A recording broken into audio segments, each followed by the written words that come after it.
Okey, Assalamualaikum dan salam sejahtera. Fatin, Ilham.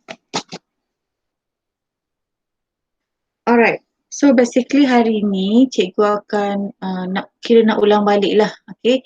Apa yang dimaksudkan dengan macam mana kita nak buat pengiraan kos penggunaan elektrik, di mana kita akan memfokuskan kepada kecekapan tenaga. Okay, kita akan berulang kaji sikit mengenai apakah yang dimaksudkan dengan kecekapan tenaga serta kenapa setiap alat itu dilabelkan dengan stiker kecekapan tenaga. Okay, ulang sikit, lepas tu kita akan sama-sama bincang latihan yang telah diberikan pada hari Isnin 5 Julai. Okay, so kita lihat dulu gambar rajah yang dalam buku teks masing-masing. Muka surat 195. Okey, awak lihat sekarang ni, ini adalah mentor yang berbeza di mana dia mempunyai 10 watt, 20 watt, 100 watt, 100 watt. Okey, ini menunjukkan dia punya kuasa lah. Okey, dan juga penggunaan tenaga elektrik, dan ini juga menunjukkan dia punya kecerahan yang berbeza. Azhan,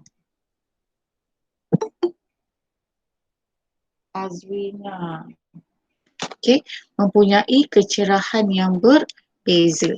Okey, kenapa masing-masing ada warna kuning, ada warna putih, ada, kalau kita pergi kedai ada banyak pilihan. Okey, pilihan penggunaan tenaga kuasa bagi setiap mentor yang berlainan.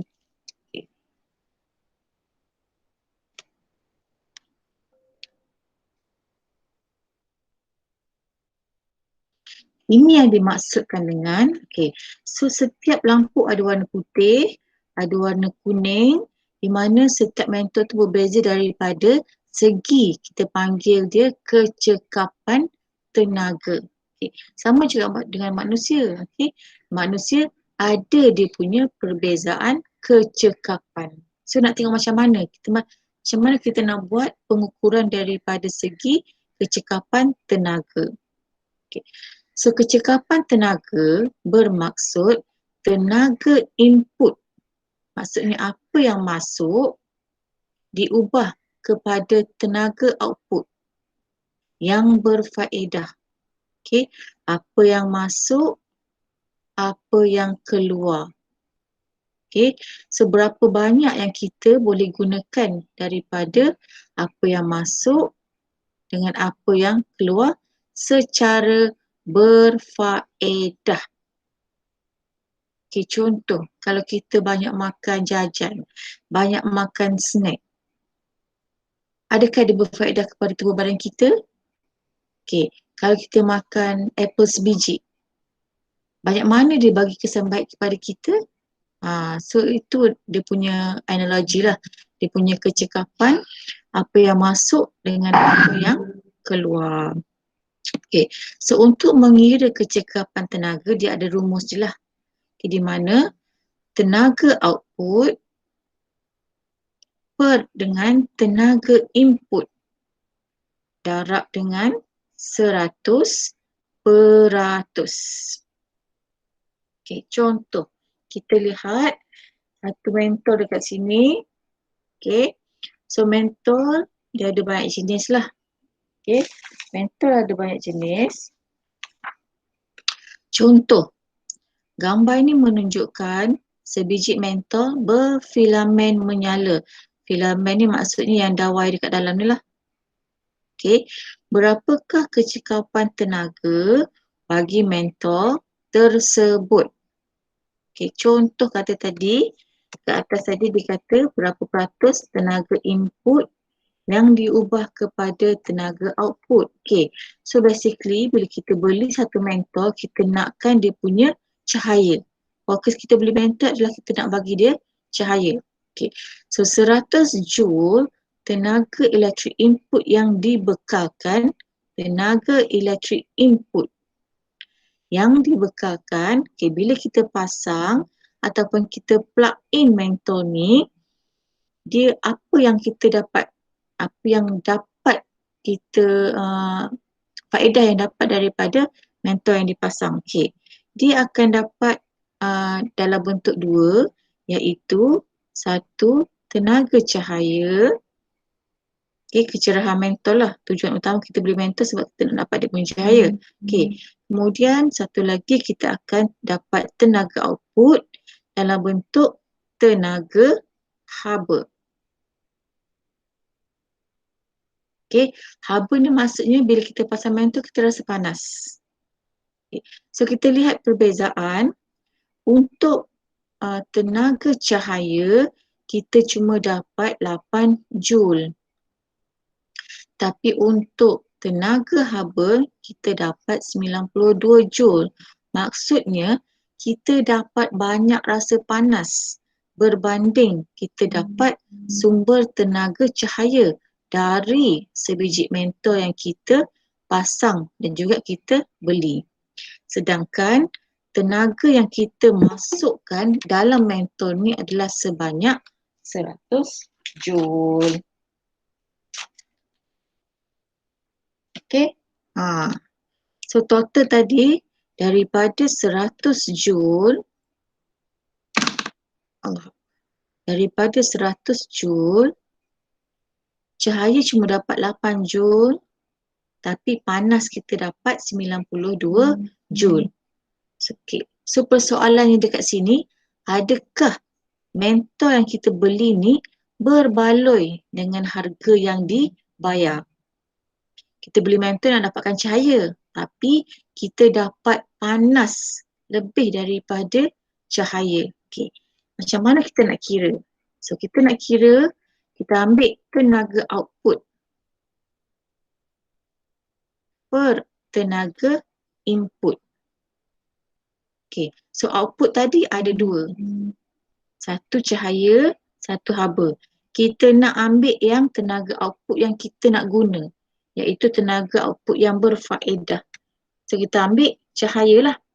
So cahaya adalah 8 Joule per dengan tenaga input yang telah dibekalkan tadi, iaitu 100 Joule. So bila awak gantikan nilai 8 Joule per 100 Joule darab dengan 100%, sebenarnya untuk satu mentol berfilamen yang kita beli dekat kedai, kita cuma dapat dia punya 8% kecekapan tenaga. Maksudnya kita beli dengan duit, kita cuma dapat faedah 8% saja. So persoalannya, adakah dia berbaloi? So itu maksudnya kecekapan tenaga. Okay, itu salah satu contoh mentol lah. So di pasaran sekarang, dia dah ada banyak jenis mentol. Okay, manusia dah buat satu inovasi, dah perbaiki daripada mentol yang asal dari zaman dulu. Mentol awak beli kat kedai zaman dulu, mesti bila pasang dekat rumah yang jenis warna kuning je. Okay. Tapi zaman sekarang dah ada pelbagai jenis mentol yang berwarna-warni, yang berstruktur yang berbeza-beza, serta penggunaan tenaga elektrik pun berbeza-beza. Okey, so kat sini ada 3 contoh. Yang pertama kita panggil lampu berfilamen. Okey, lampu berfilamen maksudnya ada satu gelung dawai kat sini lah. Okey, gelung dawai inilah yang memberikan dia sumber cahaya. Kalau mentol ni, dia punya dawai ni putus, maka mentol ni tak boleh menyala lah. So ini maksudnya lampu berfilamen. Okey, contoh lampu yang kedua kita panggil sebagai compact fluorescent lamp ataupun CFL. Okey, yang ni kita katakan sebagai lampu jimat tenaga. Pergi tengok dululah. So jimat setakat mana. Okey, yang ketiga lampu LED. Ini biasanya yang sangat-sangat popular yang ada jual Alif Aiman. Biasanya kalau awak beli torchlight, beli lampu yang kedai RM2, biasanya diperbuat daripada lampu LED. Ini yang biasa sekarang ni yang banyak digunakan, lampu LED. Dalam lampu kereta pun, lampu LED maksudnya dalam mentol ni dia ada satu mentor-mentor kecil yang banyak lah untuk bagi kecerahan. Okay, apa beza di antara ketiga-tiga jenis lampu ni? So, kita lihat daripada kecekapan tenaga. Mana cikgu cakap tadi, kecekapan tenaga adalah adakah berbaloi dengan duit yang kita laburkan beli mentor-mentor ni dengan kecerahan yang kita dapat. Okay, untuk yang pertama, lampu berfilamen, tenaga elektrik maksimum yang ditukarkan kepada tenaga cahaya hanyalah 10% lebih kurang. Maksudnya kita plug in mentol ni, kita cuma dapat 10% sahaja cahaya. So 90% lagi akan ditukarkan kepada haba.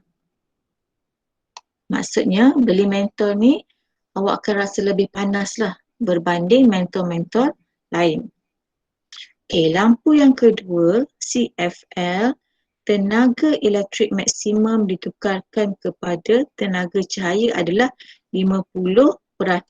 So maksudnya kecerahan mentol ni adalah lebih berbanding lampu berfilamen dan dia kurang panas berbanding lampu berfilamen. Okay. Dan yang ketiga, daripada segi kecekapan tenaga, tenaga elektrik maksimum yang ditukarkan kepada tenaga cahaya ialah 90%. Maksudnya setiap kali kita plug in, kita pasang mentol ni, dia punya kecerahan dia sangat-sangat maksimum, okay, dan kurang panas berbanding mentol-mentol lain. Kalau awak pasang pada kadar ataupun contohnya pada jumlah kuasa elektrik yang sama. Okay, yang ni paling sikit cerah, yang ni sederhana, yang ketiga adalah paling cerah dan kurang panas. Okay. So antara ketiga-tiga ni, yang mana paling baik rasanya? Ataupun yang mana paling berbaloi sekiranya awak beli mentol-mentol ni? Okay. So kita balik semula kepada tujuan kita beli mentol, kita nak cari dia punya sumber cahaya ataupun kecerahan mentol.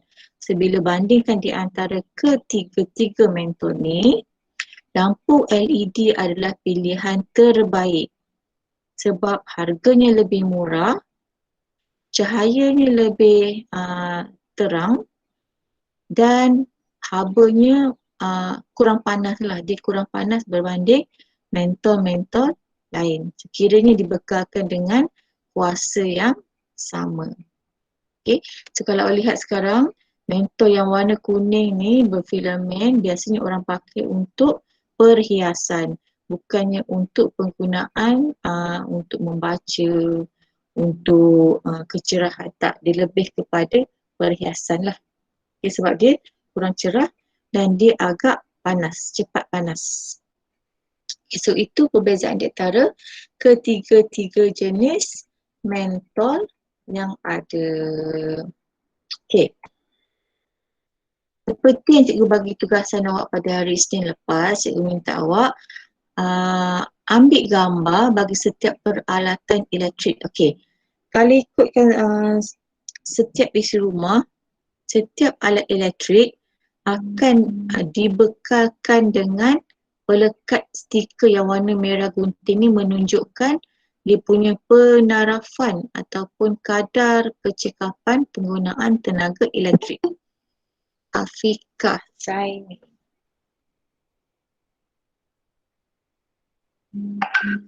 Okay, maksudnya macam kita pergi duduk dekat hotel-hotel semua, okay. Kita pergi dekat hotel, kita akan tengok kalau hotel 5 bintang, macam mana dia punya servis. Hotel 2 bintang, macam mana dia punya servis. Okay, cikgu bagi contoh analogi hotel lah. Kita pergi hotel 5 bintang, kita bayar harga mahal. Tapi dengan harga mahal yang kita bayar tu, kita dapat servis yang terbaik. Makan sedap, tidur selesa, layanan bagus. Okay? Kalau kita menyewa dekat hotel yang 1 bintang contoh, mungkin harga dia murah. Tapi daripada segi servis yang dibekalkan mungkin makanan tak sedap, tak ada kemudahan main kolam, tempat tidur yang tilam tak selesa ke, bantal tak selesa ke. Okay. So itu perbezaan di antara dia punya kadar penarafan bintang. So maksimum ni adalah 5 lah. 1 sampai 5 bintang. Di mana setiap stiker ni hanya sekiranya barang tu awak beli secara yang ada, maksudnya yang secara sah, yang secara beli dekat Malaysia, yang telah lepas quality control oleh SIRIN. Okay. Kalau kita beli dekat luar negara, Shopee, dekat Lazada ke, stiker ni mungkin tak ada lah. Okay. Yang ni hanya ada setelah dia melepasi Suruhanjaya Tenaga. So dekat Malaysia kita ada satu jabatan namakan sebagai Suruhanjaya Tenaga. Okay. Jabatan ni lah yang akan bekerja untuk menentukan berapa dia punya bintang ataupun kadar kecekapan tenaga. Okay, di mana setiap maklumat ada tersimpan dalam stiker ni. Contoh, nama peralatan, okay, perkadaran, jenama, model, jumlah tenaga. Okay, maksudnya berapa dia punya kuasa elektrik yang dipakai, penjimatan tenaga, hujan piawai yang digunakan, macam-macam lah. Semua maklumat ditulis dekat sini. Okay, penyaman udara, model apa, berapa tenaga. Okay, sama macam mengenai contoh analogi hotel. Okay, setengah bila kita, contohlah, mungkin lepas ni parents kita nak pergi beli barang elektrik ke, nak beli aircon, nak beli peti sejuk, nak beli mesin basuh, nak beli kipas. Okay, sebaik-baiknya kita tengok kepada stiker yang ada ni. Okay, so stiker yang ada ni yang terbaik adalah 5 bintang lah. Di mana mungkin kalau ada 2 jenis aircon, aircon A dengan aircon B. Okay, ada 2 aircon yang berbeza. Okay, satu ada 3 bintang, satu lagi ada 5 bintang. Mungkin dia berbeza jenama lah. Okay, jenama A, jenama B. Okay, A mungkin harga dia murah sikit. B, harga dia agak tinggi. Syaz.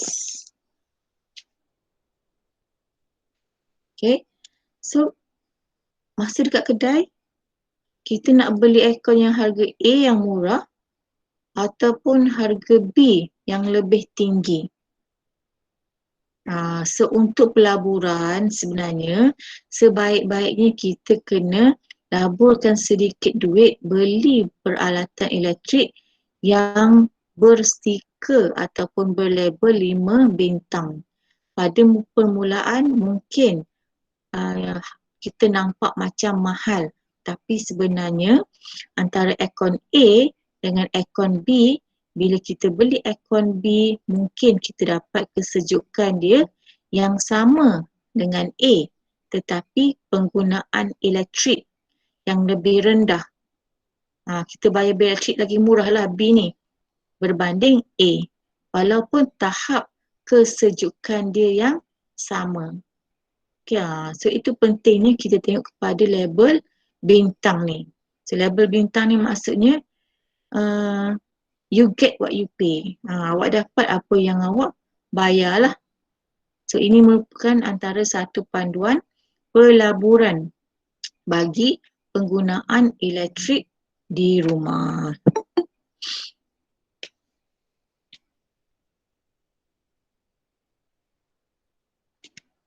Okay. So macam mana penggunaan tenaga elektrik ni diukur? Apabila kita menggunakan setiap peralatan. Okay. Of course lah, untuk setiap penggunaan tenaga elektrik, bila awak plug in je semua alat elektrik awak on, so semua benda ni akan dikira melalui meter elektrik. Yang ni yang berjalan ni, maksudnya dia kira ikut kilowatt per hour. Okay, kilowatt per hour. Setiap kali awak on peralatan elektrik, benda ni akan sentiasa berjalan bagi mengukur penggunaan tenaga elektrik di rumah. Okay, sebab itulah berbalik kepada stiker tadi, kalau kita guna yang stiker 5 bintang, mungkin dia punya meter ni slow sikit lah. Okay, kalau kita guna 2 bintang je alat elektrik, mungkin kita dapat sejuk yang sama, tapi tanpa sedar bil elektrik kita meningkat. Berbeza dengan orang yang pakai barang elektrik yang 5 bintang. Okay, ada soalan setakat ni? Sebenarnya kita buat ulang kaji sajalah. Okay, kita terus pergi kepada perbincangan latihan yang cikgu bagi pada hari Isnin lepas, di mana kita fokus kepada kecekapan tenaga je. Okey, so soalan ni dia dah bagi panduan, rumus macam mana nak mengira kecekapan tenaga. Okey, tenaga output yang berfaedah. Okey, tenaga output mungkin ada 3. Okey, mungkin ada 3. Contoh kalau awak beli blender. Awak beli blender, bila awak onkan blender, apa yang awak dengar? Apa yang awak dapat daripada blender bila awak on plug? Bunyi. So mungkin daripada on plug tu awak akan dapat tenaga bunyi. Okay. Ataupun tenaga haba. Dan juga inilah dia punya, kita nak guna dia untuk blender kan. Mungkin ada 3 tenaga yang berbeza. Okay, bila blender tu pusing dapat tenaga kinetik. Kemudian dapat tenaga bunyi, bising. Okay. So untuk kecekapan tenaga, kita ambil tenaga output yang berfaedah. Maksudnya kita nak guna benda tu untuk apa. Okay. Per dengan tenaga input yang dibekalkan darab dengan 100%. So ini biasanya dibagilah dia punya nilai-nilai ni. Okay, apa maksud kecekapan tenaga? Kecekapan tenaga ialah kita ambil rumus tadi iaitu peratus tenaga input yang diubah kepada bentuk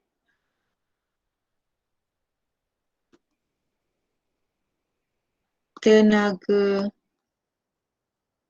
output yang berfaedah. Okay. Peratus tenaga input yang diubah kepada tenaga output yang berfaedah sahaja. Okay, itu maksudnya kecekapan tenaga. Okay, kita lihat contoh soalan nombor 1 di mana satu mentol diberikan inputnya adalah sebanyak 100 joule. Kemudian ditukarkan kepada tenaga output dalam bentuk tenaga 15 joule tenaga output yang berfaedah. Maksudnya kita beli mentol ni untuk dapatkan tenaga cahaya sebanyak 15 joule je. Kemudian selain daripada tenaga cahaya yang kita dapat, kita juga dapat tenaga haba panas sebanyak 85 joule yang dibazirkan. Okay, sia-sia je. Okay, kita plug in, bayar elektrik mahal, kita dapat panas je lebih. Tapi cahaya dia kurang. Okay. So macam mana nak kira berapakah kecekapan mentol itu? So dia punya kecekapan tenaga output yang berfaedah iaitu cahaya sebanyak 15 joule per dengan tenaga input iaitu 100 joule darab dengan 100%. Okay. Soalan yang kedua, nanti aku kira lah. Soalan yang kedua pun sama. Input kena ada output. Okay, so output ada dua, 750 joule lagi 150 joule. Okay, kita beli kereta ni sebab kita nak dapatkan dia punya tenaga haba. Okay, daripada 800 joule tenaga elektrik yang dibekalkan, kita akan dapat dua output yang berbeza, iaitu tenaga output yang berfaedah sebanyak 750 joule. Awak rasa apa dua jenis tenaga yang kita dapat sebagai output ni?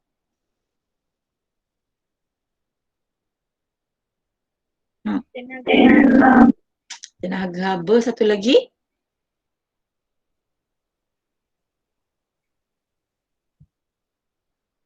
Ada cahaya ke? Tak ada cahaya. Hmm.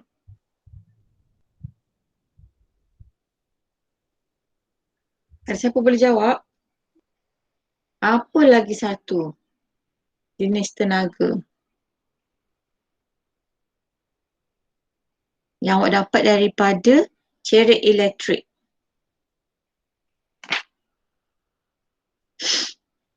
Hmm. Hmm. Hmm. Hmm. Hmm.